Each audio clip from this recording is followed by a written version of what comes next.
First, connect to your Wi-Fi network. Or skip this step if you have a wired connection between your router and computer. Open a web browser and go to the address you see on the screen.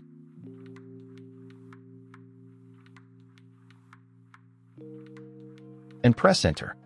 If none of these addresses worked, then find the address printed on a label on the back or bottom of your router.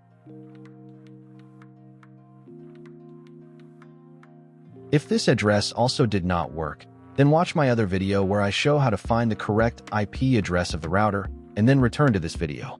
All links are in the description. After entering the correct address, you will be taken to the login page. Here, you'll need to type in your router's username and password. For most NETGEAR routers, the default username is admin, and the default password is password. After entering your login details, click this button.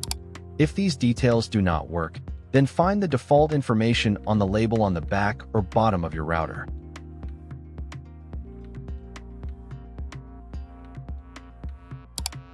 If nothing works, you will need to reset the router to its factory settings and set it up again from scratch. Links to videos are in the description.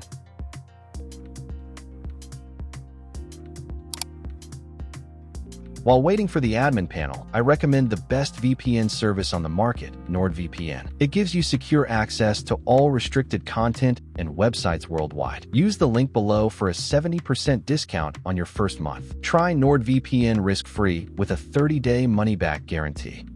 Done. You are now in the router's admin panel. Go to the Advanced tab. Then go to the Administration tab.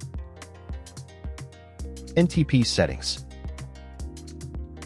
Here select the time zone you need. Click the Apply button.